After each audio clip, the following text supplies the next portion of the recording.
Implementation shortfall is the difference between the price traders want to buy or sell at and the price they actually get. Sounds simple, right? But like all villains, it has many tricks up its sleeve. Hidden costs can turn a good trading signal into a missed opportunity. Let's break it down. Explicit costs like brokerage fees and taxes are visible. Implicit costs, though, they're trickier. These include things like opportunity costs and price impact. If we wait too long, the price might move and an opportunity could slip away. When we place a large order, it's like throwing a rock into a calm pond. The ripples, known as market impact, affect the prices. The bigger the rock, the bigger the ripples. Liquidity, how easy it is to find buyers or sellers. Timing, whether the market is calm or volatile. Should we act fast and risk pushing the price up, or wait and risk missing out? The clock is always ticking and the market isn't waiting. This is the essence of implementation shortfall. It's not just about what you trade, but how you trade it. Every decision has consequences. Some traders have learned to adapt. They slice large orders into smaller pieces, spreading them out over time to reduce market impact. Smart, right? But every choice has a cost. By slicing the order, transaction fees might pile up. It's a delicate balancing act. Back in the day, we used to rely on VWAP, an algorithm that aims for the average price weighted by volume throughout the day. It's like playing it safe, aiming for the middle. But VWAP has its limits.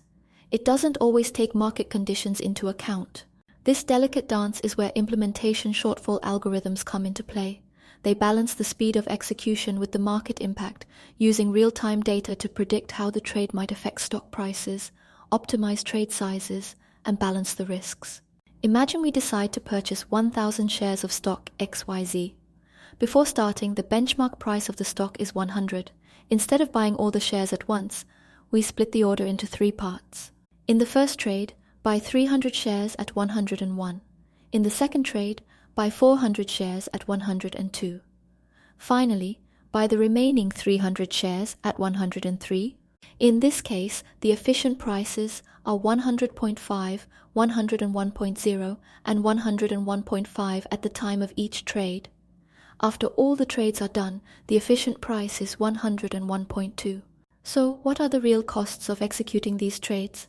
Let's break them down. Liquidity cost is the cost of trading at a price above the efficient price. For the first trade, the price impact was 0.5 per share, leading to a 150 cost. For the second trade, the price impact was 1 per share, adding 400. The third trade had the highest impact of 1.5 per share, costing another 450. In total, the liquidity cost of executing this order was 1,000. The informational cost reflects how the efficient price changed during the execution. It's the result of external factors influencing the stock price while the investor was trading. MB is the pre-trade efficient price.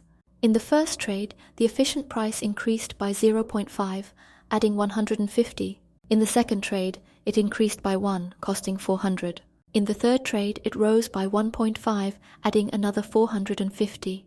So the informational cost amounts to another 1,000. Finally, timing cost reflects whether the investor started trading when prices were favorable. In this case, the pre-trade benchmark and efficient price were both $100, so there was no timing cost. So the difference between paper portfolio and the real portfolio was 2,000 monetary units, dollars or basis points.